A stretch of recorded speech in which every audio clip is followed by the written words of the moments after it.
Hey there, welcome to Factually. I'm Adam Conover. Thank you so much for joining me on the show again. You know, a surprising undercurrent in the presidential election this year was the declining birth rate in America. The birth rate here has actually been falling since 2007, and it continues plummeting to historic lows. And this year, for the first time I can remember, you had politicians talking about that. J.D. Vance leads a wing of the Republican Party that is somewhat obsessed with the birth rate. That's why he made all those comments about childless cat ladies, denigrating people who don't want to have kids, and why he generally proposes a return to 1950s gender roles where you had one breadwinner and then a wife who could, have as many kids as the family wanted. But, the weirdos in our political culture aside, the falling birth rate in America is still something that we need to think seriously about, because when you have less people, it can cause problems. I mean, sure, less people means you use less resources, you destroy less of the environment, etc. But it also means that you have less economic growth because you have less people who are working or inventing or creating new things. And it means a smaller tax base of young people who are working who can pay for all the old people who are not working. It basically creates a crisis for programs like Social Security and Medicare, not to mention it creates political instability, demonization of immigrants, etc., that we are seeing today. And here's the thing. This is not just an American issue. Fertility is actually going down globally, and it's going down faster than we previously realized. The declining birth rate of humans around the globe is the defining demographic trend of this century, and we can see it wherever we look. So we need to ask the question, why is the fertility rate falling? What effects is that going to have on our lives? And what, if anything, should be done about it? That is not a question with a very clear answer. Well, to help us get into it, we have one of my favorite guests returning to the show. I know you're going to love this conversation. Before we get into it, I want to remind you that if you want to support the show, you can do so on Patreon. Head to patreon.com/Adam Conover. $5 a month gets you every conversation we have on this show ad-free. We got a lot of other wonderful community features as well. And if you like stand-up comedy, come see me on the road. I'm doing a brand new hour of stand-up. You have never seen it before if you've seen me in the past. Coming up soon, I'm headed to Dallas, Texas, Toronto, Ontario, just added dates in Omaha, Nebraska, doing Minneapolis pretty soon. Head to adamconover.net to see all of my tickets and tour dates. And now let's get to this week's conversation. I am so thrilled to welcome back on the show the brilliant and charismatic Dr. Alice Evans. She's a social scientist at King's College London, host of the Rocking Our Priors podcast, and she is writing a book called The Great Gender Divergence. This was an incredible conversation. We talked about not just the fertility rate, but the global crisis facing men, what can be done about it. I know you're going to love it. Let's get to this conversation with Dr. Alice Evans. Alice, thank you so much for being on the show again. Adam, this is a delight. It's your second time on the show. Our last interview, which was not on video because it was a few years ago during COVID, one of my favorite interviews. You're absolutely wonderful to talk to, and you're like a shot of espresso every time I speak with you. So let's jump into it. How seriously is the birth rate declining globally, and why is it happening? Oh, right. Yes, I think this is the biggest problem of our lifetimes. Really? The biggest problem of our lifetime, ahead of climate change or anything else? Well, yes, because fertility is plummeting globally. It's collapsing very, very rapidly. And every single country in the world needs a big workforce. People are ideas, people are innovators, people support their parents, they provide the outputs that provides for goods and services. And even if we're very concerned about climate mitigation, we need government funds to build flood defenses or have green industrial policy. So if you have fewer workers, that directly affects growth, as they've seen in Japan. So yeah, it's a big issue. So let's really address the sort of opposite view that some people have immediately, because I know this year in California, a very crowded state, right? A lot of people say there's too many people. There's been, worries about population explosion for decades and decades. So what do you say to folks who have that? Like, hold on a second, aren't there too many people? Wouldn't it be good to have less? And we'd hurt less of the environment and we could be in a smaller space. Why does there need to be more people? Can you speak to that emotion that people have? Absolutely. So maybe going back 60 years ago, the United Nations had this strong push to get people down to having 2 kids. Because if parents have 2 kids rather than, say, 6, they can invest in their quality education, they can bring them up and then have a skilled workforce. Great. But now we're way past that. So in Guatemala, for example, we're getting to below 2. In Mexico City is having fewer children than, say, New York. So right across Chile, Colombia, Tunisia, Turkey, they're down to 1.5 kids per adult. And so this is a real crisis for many developing countries and indeed Europe as well. So if workers are major innovators, if we need people to, as I say, to create the output, for governments to generate taxes, to generate revenue, if you have fewer workers, you've got reduced tax base, and then you have a fiscal squeeze, and then you need to put more taxes on the younger generation to support that increasingly older population. So as your fertility falls, then more and more people are over the age of 60. Now, as much as we all love our grandparents, they're not very economically active. Grandmothers and grandfathers might sit and read books. Great, nice for them. But if they're living for 30 or 40 years and not contributing to the economy, they need to be supported. So that's a drain economically on all our shoulders. No offense to anyone's grandmother, but they're economically dependents. And supporting them is costly. God, I mean, the way that our social welfare system works here in America is that the current workers support the minority of people who are older and not working anymore because a bunch of people have died and the birth rate has gone up. So everybody, that's how Social Security works in practice here in the U.S. So if you have a much smaller generation and and a much bigger older generation, then suddenly you've got a whole lot of elderly people who the younger folks have to pay for.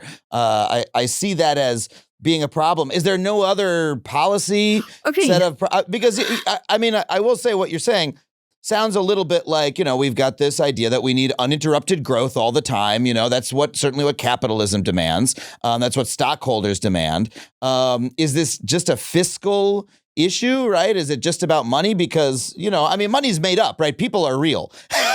And so is there no other way to, adjust our society to accommodate for this sort of thing? I know that's a big question. That's a great point. That's a great point. So there are many different things we could do.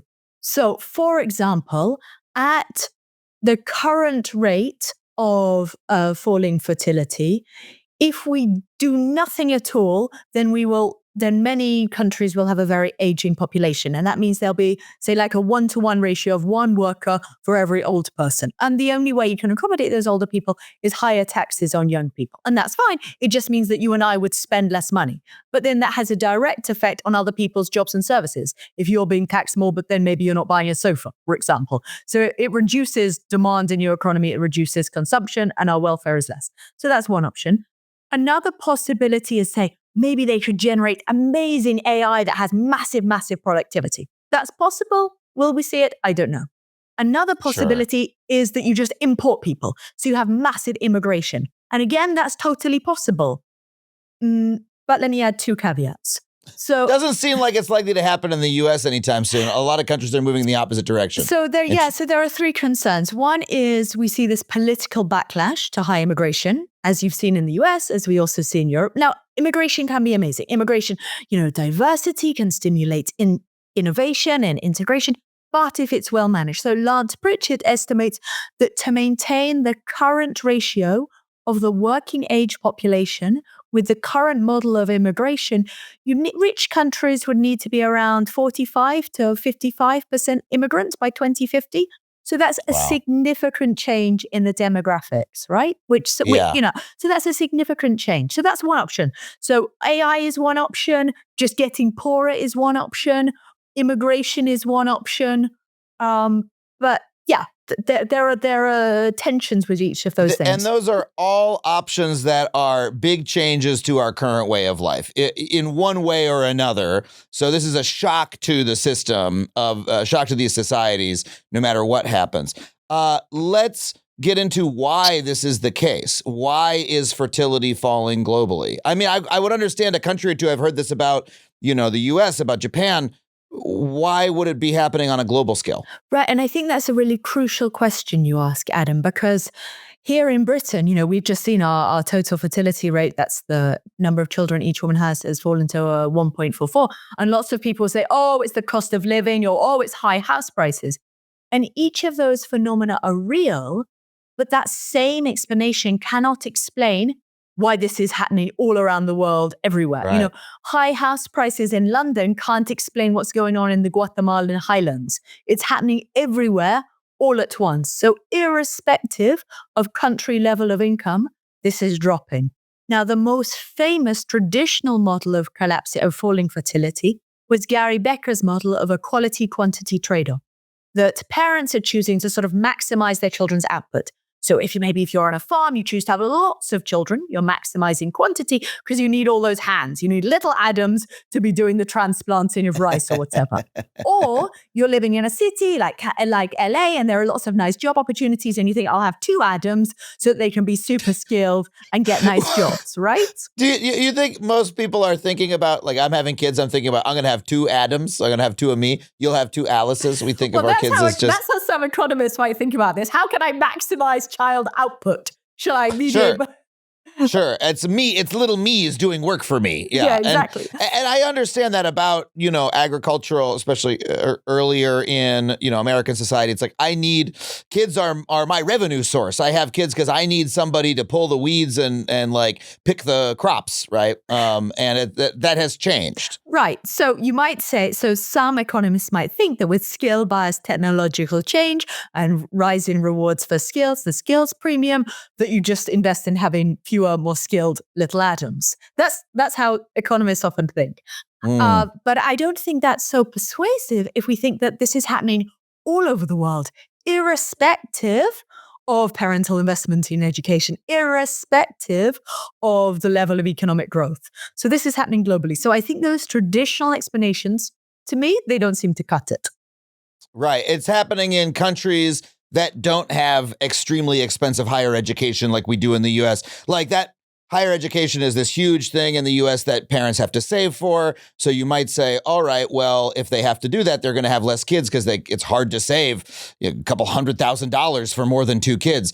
But it's happening in countries that don't have that system or where that's not such a pressure. Yeah, exactly. Exactly. So what do you think it is? I think we need to be very careful, just to add on one thing, and say, just because we perceive something as a pain and as a cost, doesn't mean that it's that painful cost that's changing people's behavior. Like something can be crappy, but it's not necessarily the thing that's changing people's lives. Right. And I'm also, by the way, always skeptical of the economics, behavioral explanation of, people are trying to maximize their economic output. That's not why people do things, and especially not when having kids, right? Like, people have kids for all sorts of reasons. First of all, most people have kids by accident. Like, let's be honest. Most kids are someone just, they got horny and they made a mistake and like, I guess I'll keep this one. That's not bad. Sure, let's do it. Let's get married. That's people aren't going, well, I want to maximize my family's economic output over the next 100 years. And the best way to do that is to breed two lawyers. Like that's not in practice what people do. People also don't behave economically. They're not economic optimizers in any part of their lives. People buy shitty food because they want to eat shitty food, right? And people do things because they hate themselves and they're trying to punish themselves. People are too fucking weird to obey economists' optimizing principles. Yeah, I think that's a really important point. Okay, so let's talk about the global plummet. But first of all, I want to highlight the regional variation. So the fertility collapse happened fastest and most rapidly, and it's the lowest currently in East Asia. So earlier this year, I spent time chatting to people in South Korea and Hong Kong. And I think there are two really important things going on in that specific region, and then we can talk more globally. So one really salient thing is there's a massive educational arms race. So it's not just that their education is costly, but the parents really, really want their kids to get to the top. And this may resonate with some sort of, very upper middle class families in the US. They super want their kids to get to the Ivy League, whereby, in South Korea and Hong Kong, parents are making videos to get their kids into the best kindergarten. They're sending their kids to maths camp until 2 p.m. at night just to help them get to the top universities. So that massive, massive investment in education means that having a child is not just financially draining, but also emotionally draining. And so I speak to lots of people and they say, I'm just stopping at one.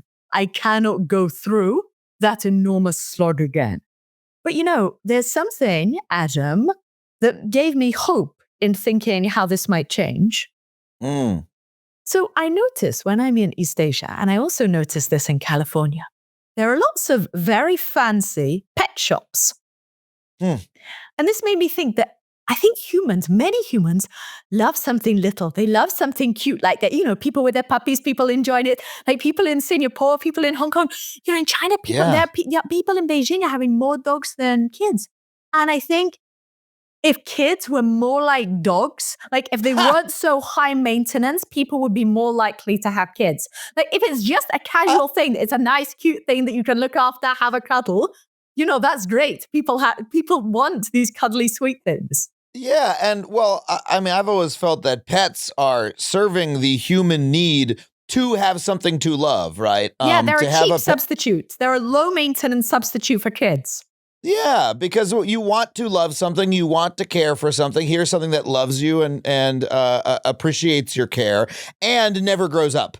Yeah, right. So like if you have they remain cute, puppies forever. Yeah. So that's the cute. So I think that's one thing, that the massive educational competition, where it's a zero-sum race and parents are constantly investing. So that makes having a kid very costly. Another thing that makes kids very costly is childcare, right? So I was speaking to a couple in Silicon Valley where they were spending $30,000 a year on care.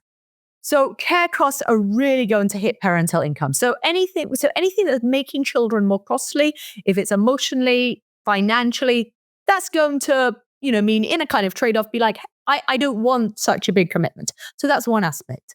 And so many governments across the world have tried to give pronatal incentives. In Scandinavia, for example, they give all kinds of sweeteners to encourage people to have children. And they're doing the same in China. Swag bag at the hospital. Right, swag bag. And the problem with these swag bags is they fail to notice something even bigger that's happening in many rich and culturally liberal societies. And that is relationship frictions. So in Sweden, 50% of all households are single adult households. Whoa. So wait. 50% of all households is an adult living alone. Yeah. Wow.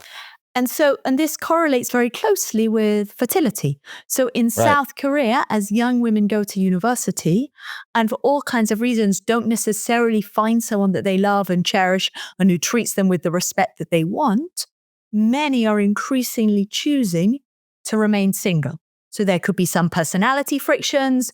Let's suppose you go on a date with a guy, let's call him Adam, and he's narcissistic. He's not that funny. Why is everybody Adam in the... He's narcissistic. Every single... Okay, no, keep it going. I like to imagine a world peopled by little me's, like being John Malkovich. So let me frame this. So, I suggest that people marry for three reasons: love, money, or respect. Now, in some very conservative societies, you just have to marry. It's spinsters are stigmatized. In my granny's era, everyone got married. It was the done thing. But now you can live your life and no one is saying, are you married or not?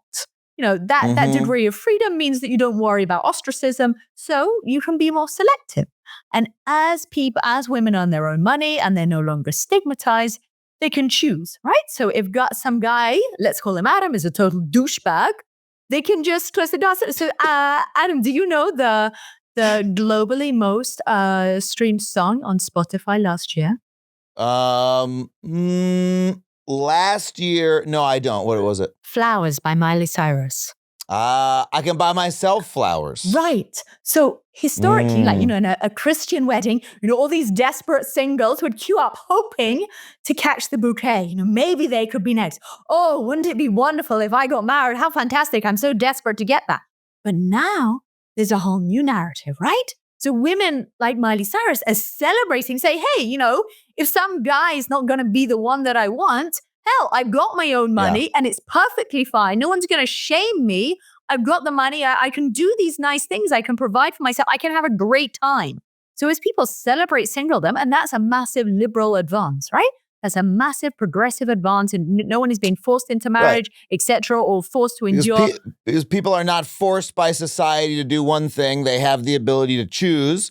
And so more people are choosing a lifestyle that doesn't include a partner or children. Yeah, but it's not necessarily the case that people don't want to be married. So if we look at surveys, lots of people like the idea of love. They like the idea of marriage, but there can be various personality frictions. I do my interview. I was in Mexico for a month, in Puebla, and all over in little villages.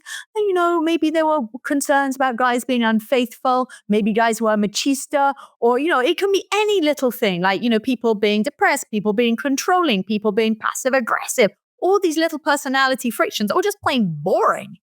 You go on a second date and the guy is, texting you and saying, "How was your day? My day was fine. Want to meet later?" Right? I'm sorry, Alice. So I understand you travel the world and you interview people. You're doing basic research on why they're making the choices they're making, right? But it is funny to me that you are traveling the world to study the fact that dating sucks. That's what you're like, I went to Mexico and I found out that sometimes guys don't text you back. Did you know this? I'm like, yeah, I don't know if you needed to travel to Mexico to figure that out. You could have just talked to like any of my friends. Adam, I have news. People are not that great. Yeah, so, all right, you've like discovered a revelation here. I love you picturing writing this in an economics journal. Hey, I know all you guys said everyone's economically optimizing their behavior, but did you know that dudes be shitty?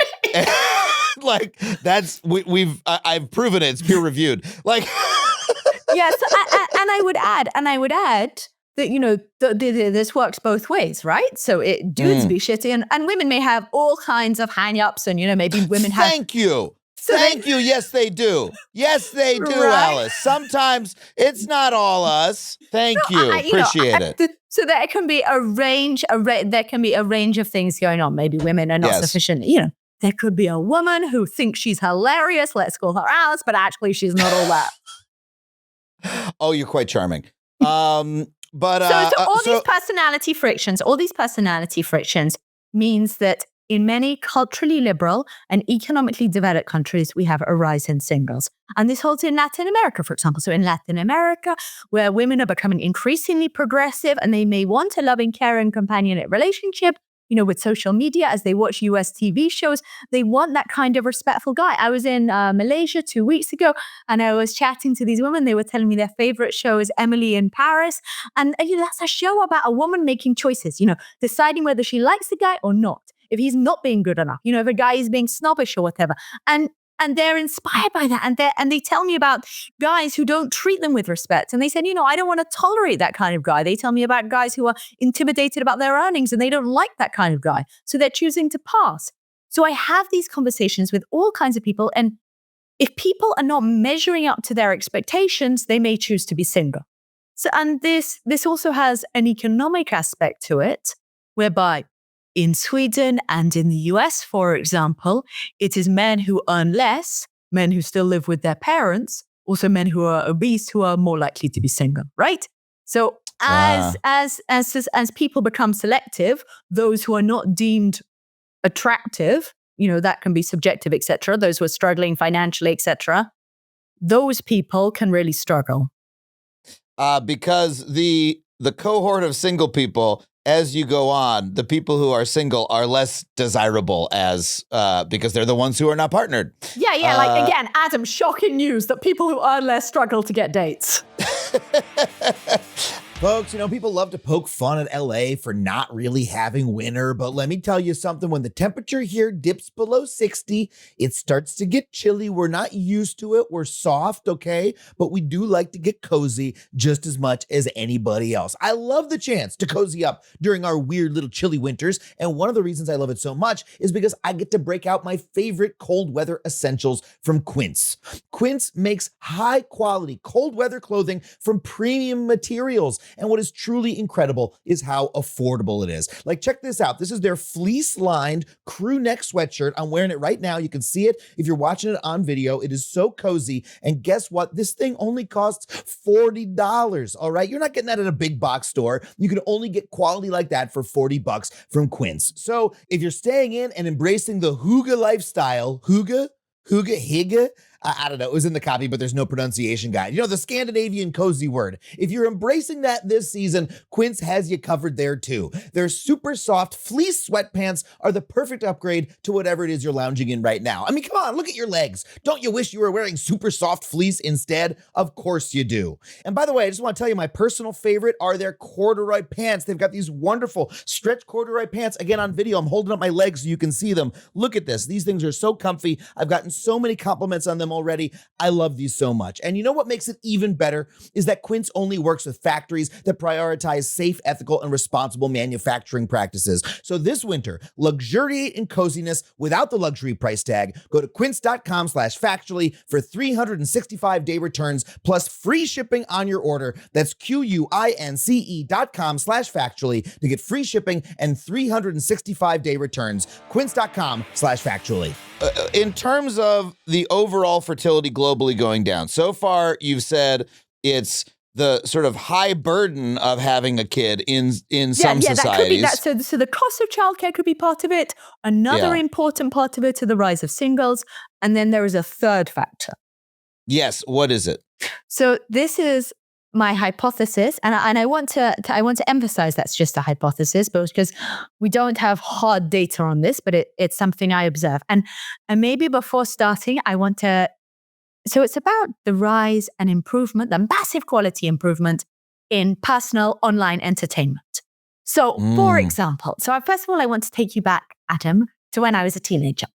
So when I was younger, in Little England, we had 4 television channels, and my friends, and we had N64, and the most exciting game on a mobile phone was to play Snake, right? Yeah. That was the peak. That was the epic. Now, in that kind of environment, your entertainment options are kind of limited. So I had a garage, and I would often invite my friends to the garage. Now, in that environment, coming to my house versus playing Snake, it's a pretty no-brainer. Like, I've got zero competition there, right? Shall I go to Alice's? Shall I play Snake? Yeah, okay. Like, she's not that great. Go to Alice's garage. Yeah, exactly. Like where she keeps her car. Okay, that's not even a great invite, but it is better than Snake on the phone. Right, sure. Yeah, and so because people are coming, it becomes totally normal. Everyone is going. It's the normal conventional thing. And then, my friends and I, Adam, we make little jokes. We tease each other. We play. Now, this isn't a fancy. It's not an amazing thing. But we're making jokes. We're teasing. We're playing, and we're perfectly comfortable with each other. Now, that's a very, very different environment to growing up as a teenager today, because your outside options are so much better. Right? If I was a teenager now, inviting me to someone's garage, like, the competition has just got a lot better, right? Like, you can watch anything on Netflix. You can play Call of Duty, and there'll be an amazing, like, graphic, engaging game. You can binge Bridgerton. You can listen to hilarious comedians on YouTube. You can listen to podcasts. You can, watch all the Premier League you want. There are so many fun, fantastic, great options. Such that if some little ginger invites you to her garage, you're going to be like, I think I'll pass. Go to the ginger's garage? Like, we're going to go to this very effusive, gregarious ginger's garage. And you can also do a lot of those things online with your friends, right? You can interact socially. You can play Call of Duty with your friends. You can be on a Discord with your friends, etc. And so I just following your train of thought, is it that people go out less, so they meet people less, so they get married less, so they procreate less? Well, let me add. So I think slowing it down a little bit. So if we look at a bunch of data, we see that people are becoming more introverted in general. So young people aren't going out so much. They aren't drinking so much. So they're generally staying in more. And we also, that was, of course, accelerated by COVID. So we see a general trend in people becoming more introverted. And as people become more introverted, for example, I have data from a consumer market research company, and it shows that in Brazil, in the Philippines, in Saudi Arabia, people are spending about 3.5 hours a day on social media apps. And that's passively scrolling. And so if you're just consuming a TV or etc., you're not developing these social skills, right? So you're not being like me in my garage where I've got to entertain people. I've got to try to be funny. If you're just looking at your phone and not hanging out with people, one, you don't necessarily develop the social skills, and two, you may also develop more social anxiety, and you're just not bonding with other people so much. And I don't know about, sorry. Oh, no, I just wanted to ask you I have two questions that maybe complicate this, or I want to push back a little bit. But if you have another point, you can make it before I give my little pushback. So I was just saying, so with one is I think that the decline in social skills could affect relationship formation. So that's just a hypothesis. I think if people spend more time on their phones, passively scrolling, they may not be a brilliant date. They may not be so amazingly hilarious. And then the second point is that, often I watch it that even people, they go out, and I know I'm sure you have observed it in California, Adam, that you see couples or you see people going out and still at restaurants looking at their phones. They're just, they're two people going out and they're not spending time with each other. If we go back to our earlier discussion about why people have kids, like, you have this strong bond and maybe you want to have kids just for a fun thing to do together, right? Like, let's bring some more zest into our life. Let's have a fun little thing. Well, what if the kid is being outcompeted by really compelling entertainment? I guess, so here's my question is that, you said people are spending 3.5 hours a day scrolling on their phones. I remember 20 years ago, the stat was people are spending 4 hours a day watching television. And, I grew up with television. It wasn't as just cable or whatever wasn't as rich an entertainment experience as I can get from the internet, plus video games, plus Netflix, yada, yada. There weren't as many options. But, the story since the 50s was people are staying indoors, watching television. They're not doing anything else. And then I guess the other thing I'd ask is, if I'm staying indoors watching television, that is not as social an activity. When I am truly wasting time right now, when I think about what am I doing when I'm wasting time, yes, I'm scrolling, but what am I doing in between the scrolling? I'm texting all of my friends. I'm having 5 text conversations simultaneously, right? And that's a sort of weird social interaction because we're not really spending time together, et cetera, et cetera. But, I am like reaching out and communicating with people. And so I guess my last question is, does the drop in fertility correlate with the rise of all of those technologies? Like in terms of when we see the drop happen, like when does the line start going down? Yeah, so those are 3 brilliant questions. And let me start with the last one. Yeah, there is a perfect correlation, right? Okay. That is the big thing that has happened in the past 15 years. Most of the world is getting these smartphones. Most of these world is getting these little dopamine devices, sending you notifications. Adam, someone likes you. Adam, here's something exciting. Hey, Adam, check out this. There's this little thing in your pocket, constantly demanding your attention, constantly distracting you from whoever is in the room with you right now. And so I think, so the correlation is absolute. So that is why I'm inclined to think that this hypothesis could have some weight, because it is the one thing affecting all countries. And that's why, and going back to my starting premise, right? We need something that would explain why we see this in Tamil Nadu. Why are we seeing this in religiously conservative places which still have universally high rates of marriage, where everyone is getting married? So it can't be the relationship frictions. It can't be about the competitive parenting in rural Guatemalan highlands. It's something that's happening irrespective of culture. It's not feminism. It's happening irrespective of culture. It's happening in Saudi Arabia. It's happening in Tunisia. It's happening in Turkey. It's happening irrespective of wealth. It's happening irrespective of culture. The only thing that is happening everywhere all at once is this massive technological shock, in that there is a massive improvement in the quality of leisure, of personal online leisure.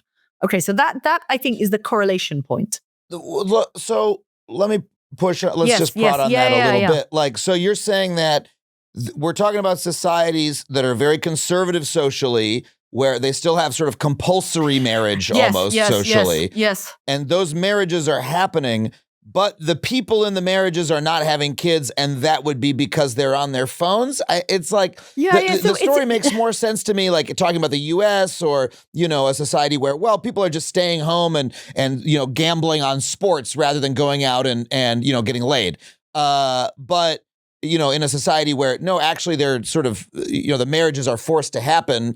It doesn't not as clear to me why a phone would stop people in that situation from having kids. So the possibility, and I'm just raising this as a hypothesis, right? So, and the possibility is that why is it that poor conservative places are behaving exactly the same way as people in rich places? And the one single common thing that's happening everywhere all at once is just that there are these fun things happening on their phones. And so that's just one possible hypothesis, that people are getting that kind of leisure and enjoyment and distraction possibly from their phone. And it's not that people have...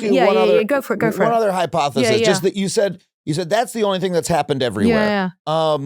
I did have, and I'm blanking on the person's name, and I'll look it up and I'll say it in the outro of the episode, but we did an episode a few years ago talking about the rise of microplastics and how that might be interfering with biological fertility, right? We had a researcher on who had some hypothesis to that effect. Have you considered anything along those lines? If there's some sort of like mass biological change that is causing a drop in fertility, where, hey, people are having just as much sex, but they are, it's causing less fertilizations, right? Yeah, that's certainly possible. And it would speak to your earlier point about kids happening, if some kids were previously happening by accident, right? But biology shifted. So that's one possibility. It's certainly possible that there's been some biological shift, and that the way that's difficult for us to track because we don't know what's going on in people's bodies. That's certainly one possibility. But again, the dates aren't lining up as much as they do with the technological change. Okay. And I suppose people have been using plastics for ages. It's not like Indians were using wood or something else, Yeah. You're right. Fair. The plastics thing has been going on for a very long time. And, maybe, there could be something in that. I don't want to rule it out. It's just this, okay, now let's go back. You had an earlier point. So I wanted to say that, it's perfectly possible that people text, chatting to most of your friends on your phone, and people do that, absolutely. But I think the really important point for family formation and couple formation are social skills, right? Are you having your fun, enjoyable time with that person? So it's one thing to be texting your friends, totally possible. It's another if you're in that impersonal connection. And when I speak to young people all over, whether it's Chicago or New Haven or California, they say the date was dull, or he was boring, or there was no spark, right? That's the thing they always thought. There was no spark. And for spark, you need the in-person excitement, the little butterflies, right? We can all be romantic. Yeah. And those texting conversations aren't necessarily helping people forge the social skills. So let me give you another example. So I go to the gym a lot, and then when I travel, I go to different gyms all over the world. And here again, I notice a big trend. So when I was younger, it was me and a bunch of guys would train together. There was like a mechanic, a sales rep, and a plumber. And we'd all make little jokes and tease each other.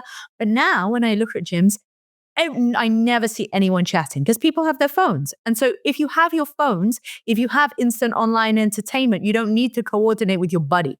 Right? You can just go by yourself. Previously, when you had no entertainment, you coordinate to go with your buddy. Now you've got the entertainment. You can listen to that guy, Adam, and you go to the gym, right? Right. Someone's probably listening to this in the gym right now, and they're listening to that guy, Adam.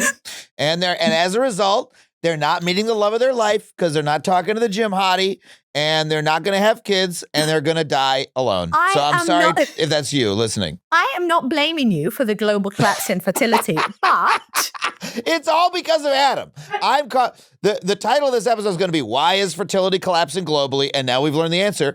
It's me. I did it. But it's because of me. But if you think about it, going back to teenage Alice, right? Teenage Alice only had to compete with Snake. Right? So I didn't have much competition. So people could come to me and I didn't become funny overnight, Adam. This took decades of raw. but now people can gravitate people can leapfrog, right? So instead of just looking at your immediate environment and hanging out with your neighbors and making it the best entertainment you can, whether it's through singing, through joking, through teasing, now you can leapfrog the losers in your immediate environment and just watch the most glorious, hilarious, charismatic celebrities in the world. So, Kylie Jenner has 500 million or whatever, right? People gravitate to those people and they skip over all the losers. And all the losers, like that ginger, don't develop the social skills that you need to charm people to build the relationship. So my point is that they skip to Kylie Jenner and Adam and they're not forging those social skills. That is my concern. You put me on a par with Kylie Jenner. There are parallels. They skipped to Kylie Jenner and Adam, you said. Oh my God. Wow. This is what a nice interview. So that's a fascinating hypothesis, and I'm not going to tell you you're wrong. And neither is anybody else because it's a hypothesis.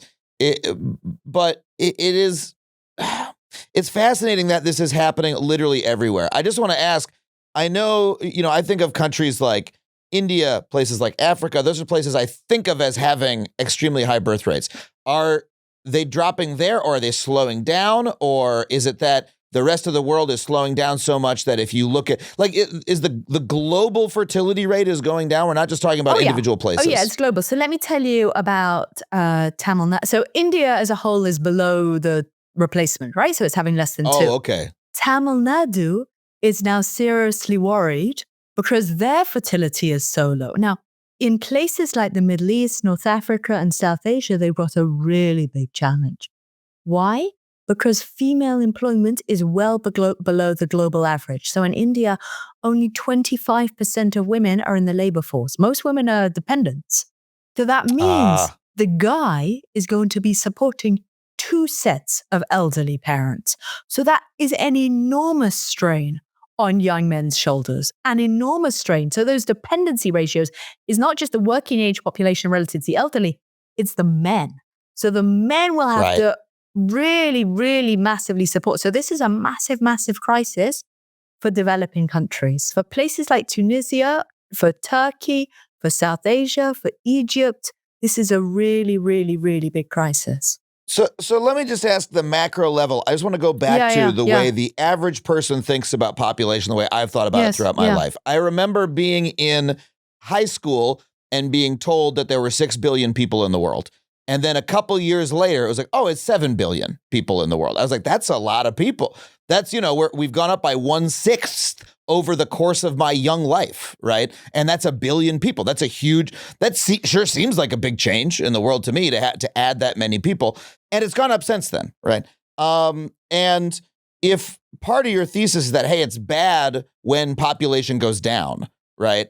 I guess, is there not a point at which we do run out of space and run out of resources? Like if it is nothing but bad when the population goes down, can we expect the human population to go up forever? Like, is that never a problem, or how do you reconcile those? So those I two would pressures? say it's not so much about population, but the ratio of your working age population to the total population. So it's going back to these point of these worker bees, right?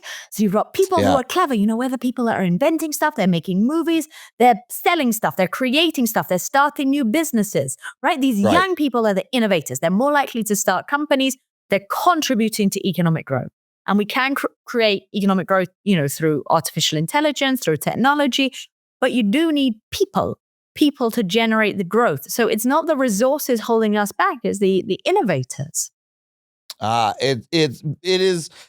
I think we often forget that every time we create someone, people create more than they take generally. Like that's sort of part of the point of a person. Like we are anti-entropic. We consume, but we also by means of moving around and doing shit and having ideas and writing things down and starting stuff. We do contribute to the world. And so I guess you can have an abundance mentality about people. The problem you're saying is that when you have too many old people versus young people, that's a problem. So maybe what we need to do, have the population stay still, but we got to kill the old people? What if maximum age 70 and then you're done? Right. So that's one option. So there Okay.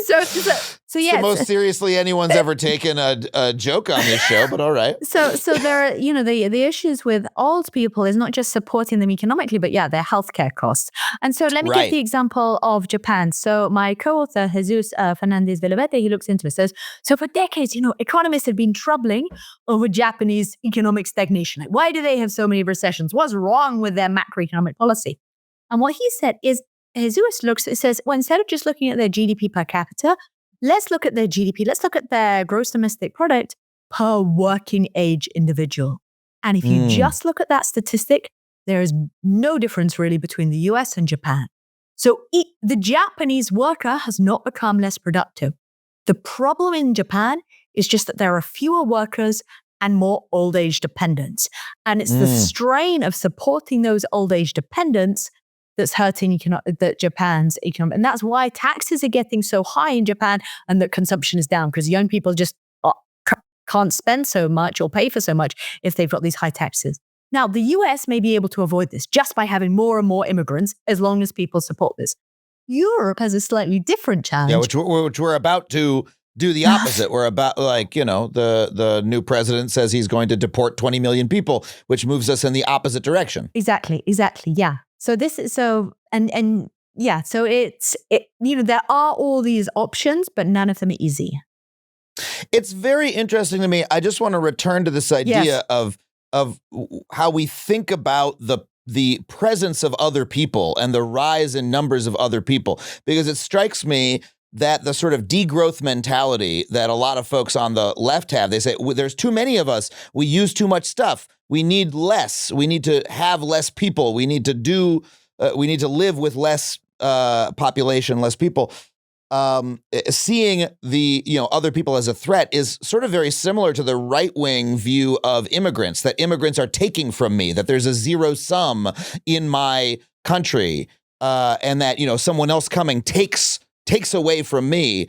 And you are really, the mentality that you're describing is one where, no, more people means more stuff, means more production, is like a necessary thing economically. And you really feel this very strongly. Like this is very much your point of view. And I've heard it before. I don't argue with that point of view necessarily, but it strikes me as very in contrast with a lot of people's feeling about other people. And I know you can't argue with someone else's emotions, right? That's something that I've learned. But there's a real tension there, isn't there? Yeah. So let's put it like this. So I totally agree that climate breakdown is happening and that much of the world is facing major challenges in terms of tsunamis, in terms of droughts, in terms of deforestation.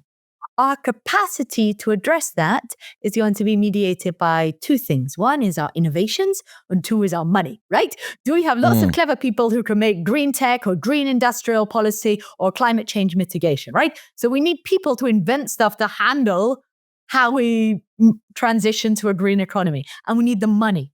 Now, Spain, for example, has just had devastating floods that killed, 200 people. Spain simultaneously, from 2013 to present, has seen a 3 percentage point increase in its expenditure on pensions. So across Europe, one of our biggest macroeconomic challenges is that we're spending more and more of the government budget on pensions. And that makes it much, much harder to do green industrial policy. We want to transition. So we've seen a massive improvement in decarbonization, massive improvement in reducing pollution, massive improvement in getting out coal. So there has been massive improvement in going, Texas leading the way in going green, surprising us all, right?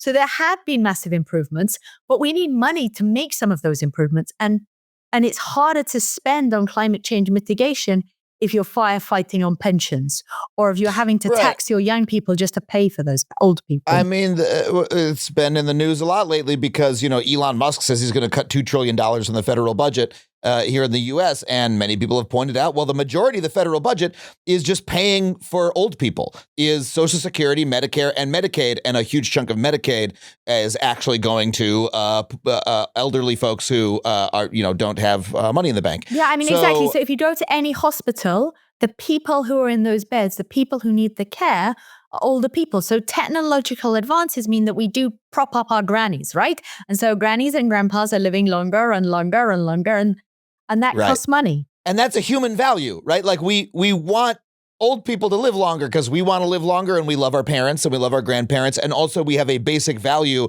that death is bad and that we should avoid it if we want. But we're sort of running into the cold hand of like economics where we're like, well, but also it's bad for old people to live long, right?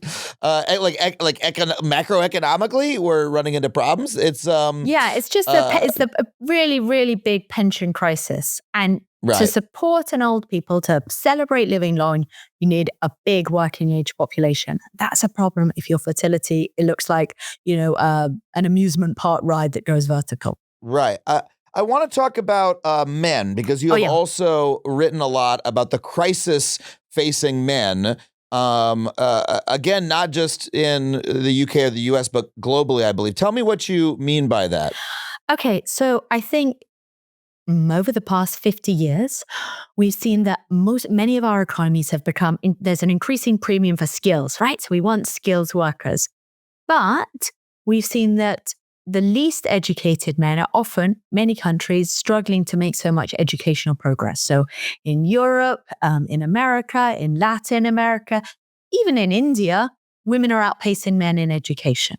And so the least educated men are struggling to transition to college.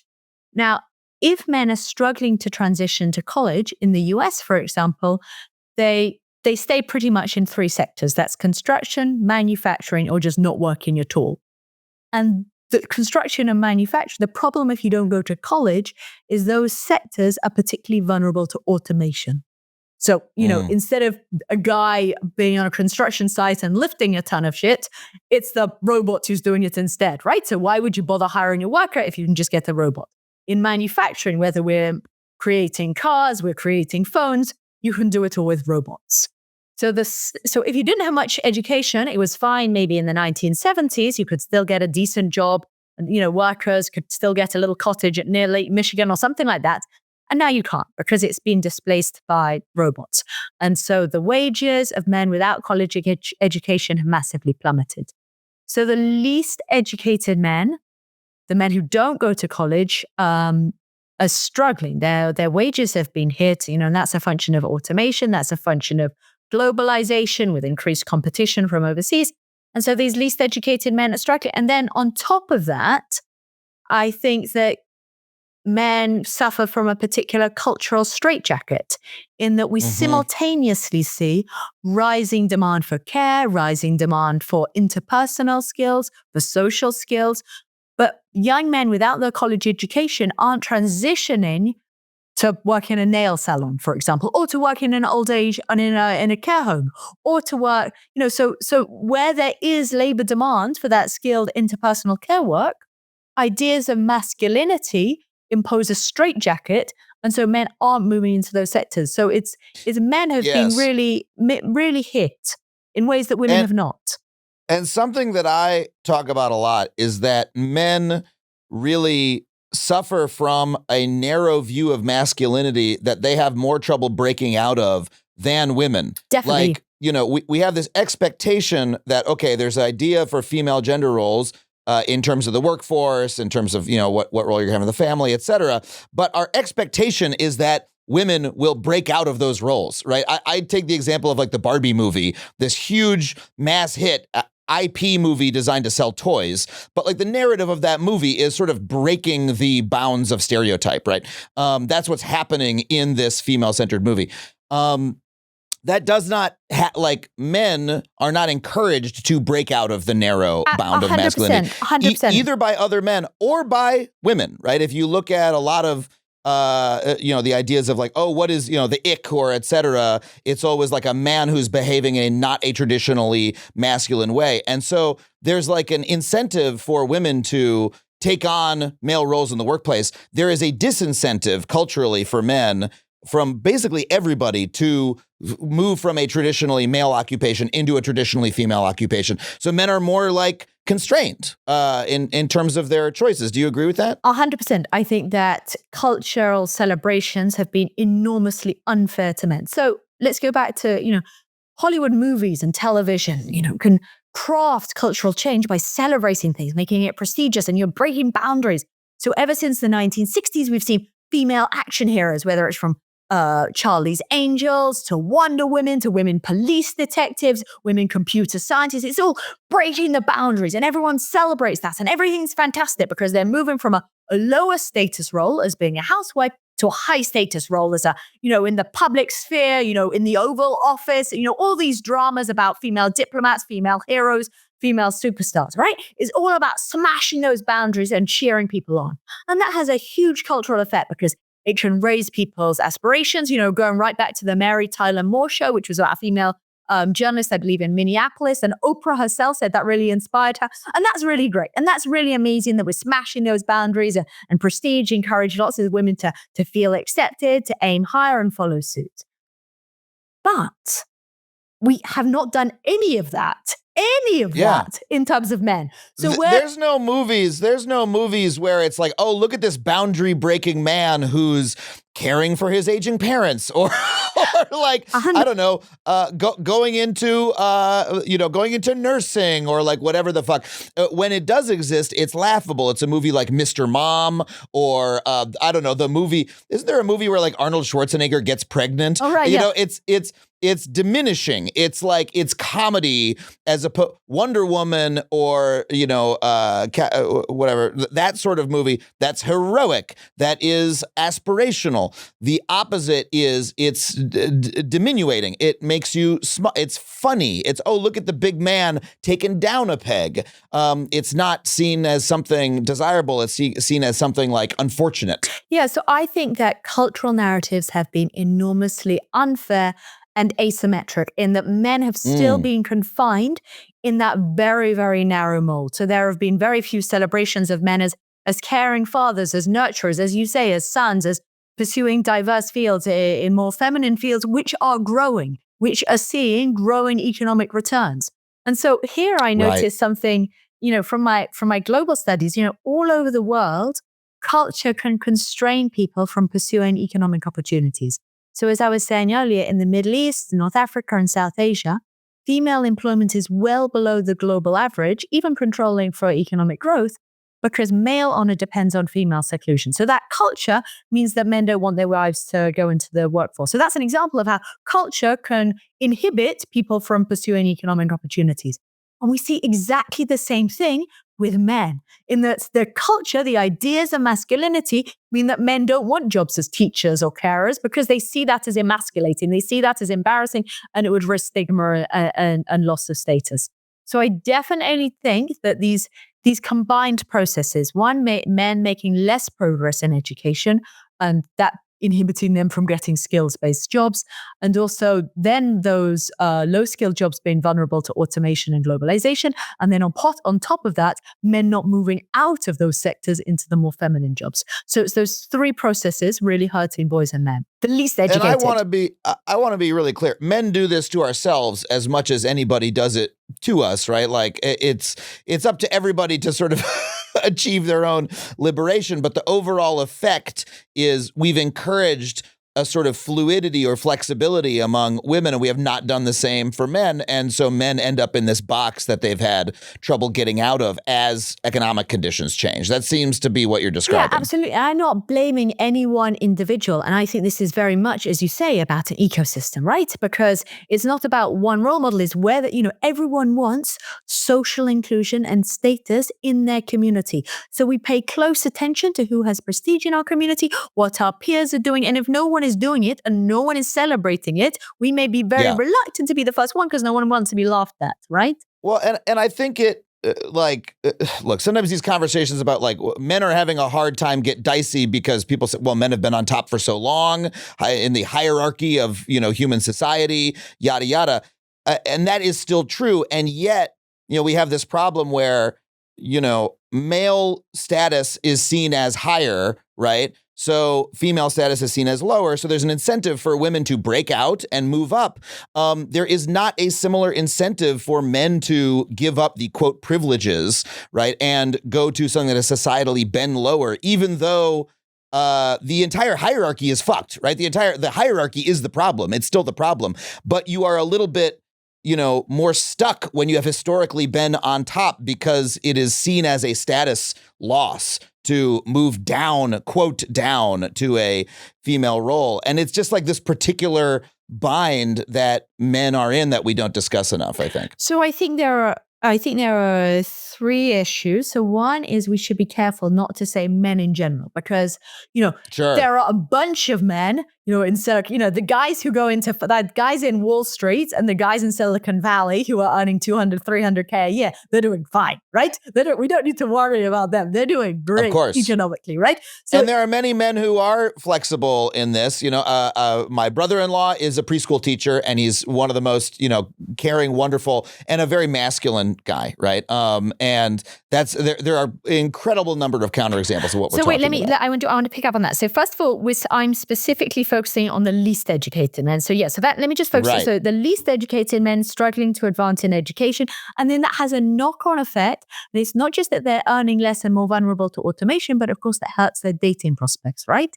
So if you're not earning so much, then, you're less attractive as a partner. And so then these guys are just constantly getting ghosted, constantly getting jilted, like the feeling of being unwanted, the feeling of being unattractive. Some people might laugh at incels, but like it's really psychologically hurting. 39% of US men are like under 60 are now single. So it's a lot of guys feeling unwanted, feeling unloved, not getting the affection, the desire, and the sort of esteem boost that they might want. So that's one. So it's really the least educated men who are really struggling there. But I'm so glad you raised the point about your brother-in-law. And that's a really key issue. And I think that's something that definitely needs attention. The dearth of male teachers. So the overwhelming majority of teachers are women. And this could potentially have an effect on male educational progress. So there was a nice study in Finland where they find that when there were more male teachers, boys did better. And it may be that, men make them feel more valued in the classroom. Men, are sort of role models that they can relate to. It feels someone like them is interested in education. So whatever the exact mechanisms are, I don't know, but there could be an issue with the lack of men in education, and that could be affecting men's educational progress. Wow. Is there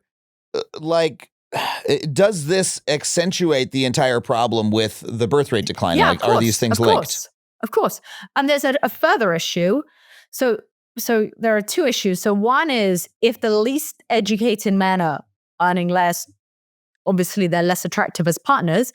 A second issue is that if you have this big disparity in women being more likely to go to universities and universities being progressive ecosystems where academics are increasingly progressive, increasingly identifying as Democrat, and that crafts a sort of environment where people are more likely to get on board with the progressive ethos, learn about things in a sort of progressive way, then there's a big mismatch because you've got a lot more women with university education who don't necessarily relate to guys who are, not with university education. So that's another big relationship friction.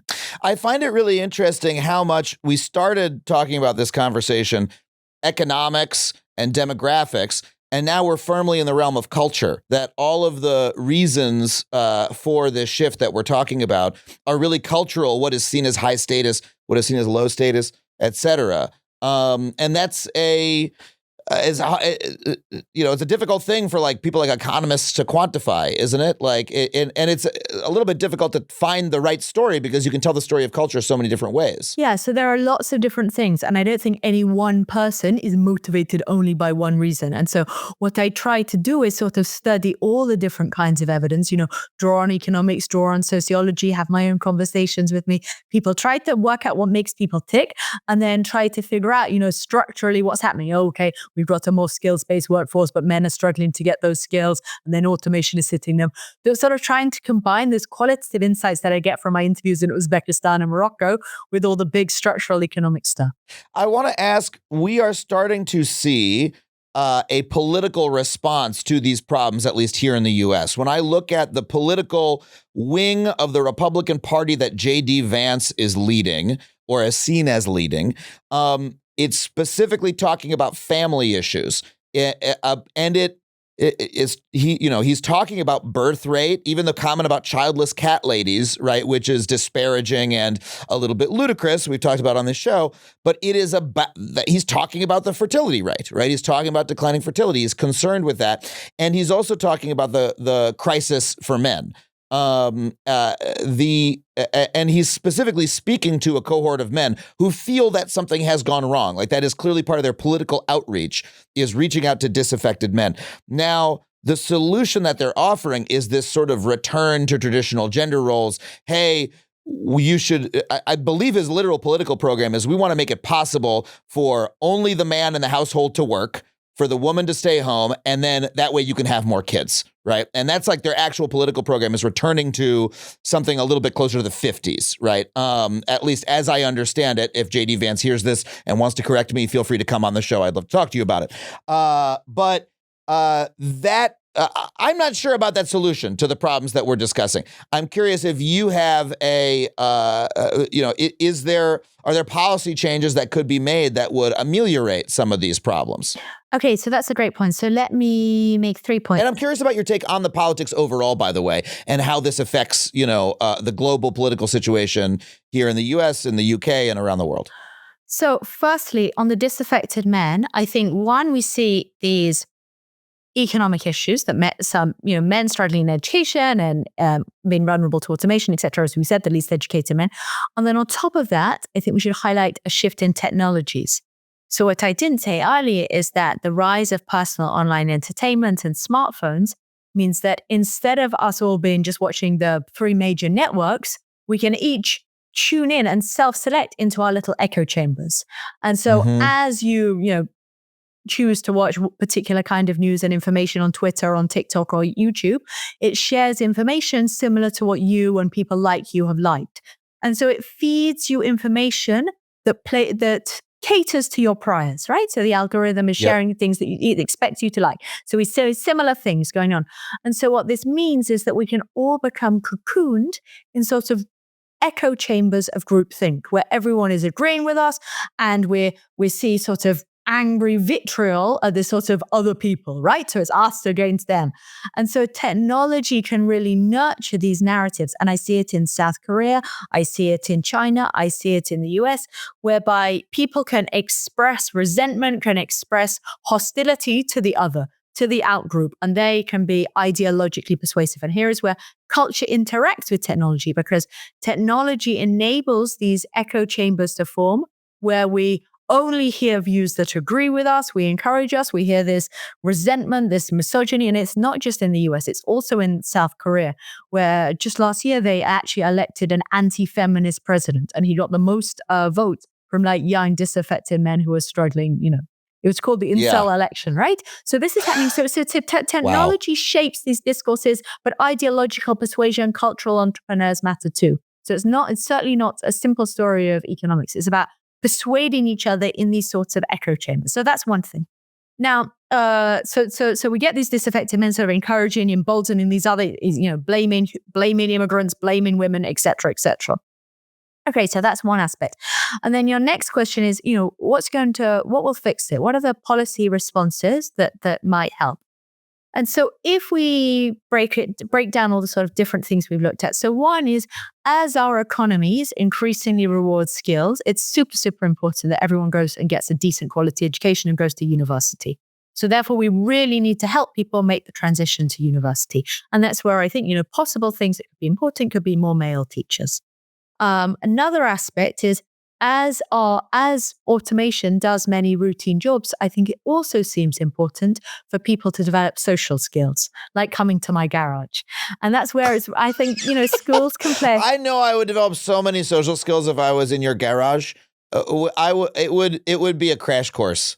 Just spending an hour in that garage. So, for example, in the UK, schools are increasingly banning mobile phones, and that means that instead of being constantly distracted by these dopamine devices with exciting notifications, kids can spend more time playing and interacting with each other. So we really want to encourage these community spaces. In England, we actually had a really interesting study just came out here that as a result of austerity, as a result of government cutbacks, they actually closed down a bunch of youth centers right across the country. And a new economic study found that actually the most deprived kids saw a really big increase in crime and a really worsening of their educational progress. So if you don't have these community spaces, people turn to crime, do much worse in education. So I think building people's social skills, whether it's through community centers, through schools, is really, really important to importing their educational progress and also their economic outcomes in a labor market that will increasingly reward skills and in a dating market that cares about social skills. Right? I want people to fall in love. I want people to go on dates and be like, wow, this guy was so charming. This guy was hilarious. This guy rocked my world. I want that too. I also want that for the men of America and around the world, right? I want people to go out and have great dates, right? That's my vision of the world. That's my vision of the world. So this conservative rhetoric... And that solves fertility. That solves the crisis for men, right? Yeah. We get a lot of men who are having some good sex, having a good time. Wanted. You've got, the US has got a massive issue of loneliness. Why are people lonely? Because they're not having great dates. Yeah. Right? So the Alice Evans agenda is not saying to people, be trad wife. It's go out, be funny, have fun in the garage, charm the ladies. Yes, Alice. The last thing I want to ask you about, you have written recently about how romantic love is an underrated driver of gender equality. Yes. That romantic love actually increases gender equality. So I think it's a perfect segue. Why is that? Yeah, I think love is really underrated. Like people really, if you talk to anyone, ask them about their lives, they care about love. But social scientists have weirdly overlooked it. Like it's not really a thing. Love is this is something I talk about in my stand-up act right now. Love is the most important thing to people. It's what every song is about. It's what every movie is about. People are not talking about economics and climate change. People care about when will I find love? Why won't anyone fuck me? That's So this is the story about that. Okay. So across the world, there is, as we discussed in our previous episode, which everyone should listen to and was fantastic, we discussed how most of the world was pretty patriarchal. And that's true. But Europe and, North America and offshoot was kind of different in that we celebrated love. And this goes back right back to the ancient Romans, the idea of marital monogamy, and then fast forward to Christianity and the Protestant Reformation. And they really sanctified love. Love as the marital bond. Love is that you as a young individual should go out and woo and choose someone. So I don't know if you watch Bridgerton, but it's a big celebration about finding the one, wooing the one, finding a companion, finding someone who gets you, finding someone who makes you happy, and to spend your life living with that person. That's the ideal, right? So it doesn't necessarily happen, but that's the big ideal that sort of European culture has always celebrated, as you say, in art and movie, etc. So what I find is that, this creates a man who loves his wife, a man who cherishes his wife, takes her welfare seriously, right? He loves her. He wants her to be happy. So when she gets a promotion, he's like, yeah, you did it. Wow, let's have a party. Let's celebrate. When she said, hey, I really need you to help me. Can you pick up the kids? He's like, yeah, sure, because he cares about her welfare. When she's crying, when she's upset, when she needs to move to another location to get that promotion, he's like, yeah, we're a team and we're going to do it. I'm going to be with you one step of the way. When she says, I've got this thing going on. Can you do the dishes tonight? He's like, 100%. I've got you. We're going to do this together. So they're a unit and he's loyal to her and he's bidding her up. And this guy, all his energy, all his power, all his strength is 100% behind her. And he is turbocharging her to the top. So that's one scenario. But in much of the world, we see this cultural heterogeneity whereby people may experience romantic love, may feel that romantic love, but actually it has been sabotaged, it has been suppressed. So in the Middle East, North Africa, South Asia, and East Asia, these are patrilineal societies whereby descent is traced down the male line, and it's a male who inherits the family assets and who provides for his parents in old age. Now, in these patrilineal societies, marriage is necessary to reproduce the lineage, but it also creates a threat. So in my interviews in Morocco and Uzbekistan, with Pakistanis, with Indians, with Chinese, it's like the wife comes in and there's the real risk, the danger that your son could fall so deeply in love with her that he runs off with her, gives her the money and neglects the parents. And then the mother, say in Pakistan, who herself does not earn, who herself does not have high status, who herself does not have any resources, loses her son, loses the one guy who is going to look after her in old age.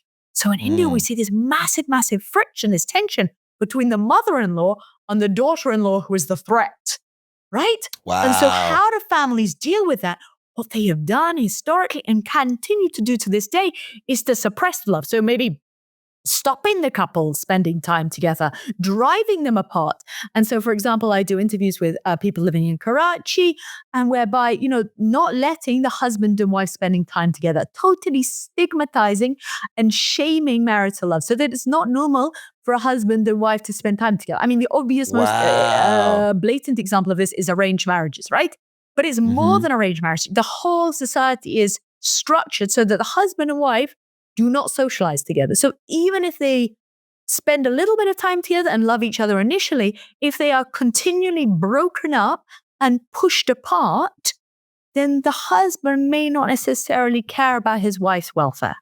Like if he does not feel that they are together as a unit, if he feels that his primary loyalty is to his parents, he may turn a blind eye when the mother-in-law is rude to his wife. And I see this all the time. So there is this trope about the abusive mother-in-law. And what I'm saying is that is enabled by the son, because the son all his life has been socialized for loyalty to his parents. An Uzbek woman said to me, this is an exaggeration, but if his mother told him to throw me into the fire, he would. Right? The son is so loyal to his parents that he loves his mother more than his wife. And I hear this in Egypt. I hear this in Morocco. I hear this in India, right? So the man's loyalty to his wife is very, very weak. And if your love for your wife is not primary, then if she pisses you off, if she's annoying, or if she's disrespectful, or if she hurts your honor, then maybe the guy beats her up. And if he doesn't love her, her welfare matters less. So, you have all these campaigns against gender-based violence. But I'm saying, our relationship within each individual is fundamentally between those individuals. And if I don't love that woman, if she's nothing to me because we haven't really spent much time together, because we never had that love to begin with, or our love was never allowed to grow, then her pain, her suffering, whether she has to do the housework, she could just be a cleaner to me. Yeah. What I find really fascinating is you are connecting love as being in a reciprocal relationship with all the economic pressures and the social structure. Like all those things are here together. We often think of, in certain societies, economic pressures stop love from happening, like arranged marriage cultures, like there isn't that much. There's a lot of stories here at least in America, about the transition from an arranged marriage culture to a marriage for love. Look at the movie Aladdin, right? Or whatever, like that kind of thing. It's all about finding true love rather than being, under the thumb of society.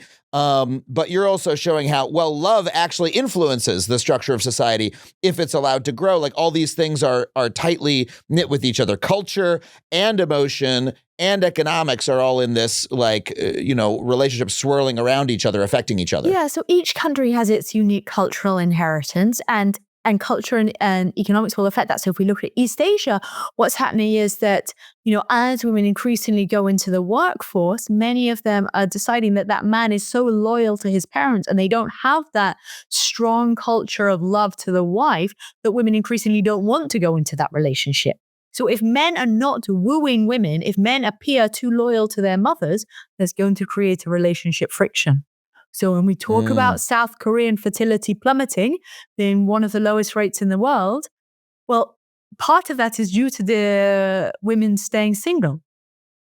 Part of that is because men have these strong loyalty to these parents, and they don't have this culture of romantic love. So all of these things are totally interconnected. Like women are more likely to have babies if they feel loved, if they feel cherished, if they feel part of a team, and the man is going to support them, right? That's another thing we didn't raise about engaged fathers, which of course is cultural in terms of which narratives we support it.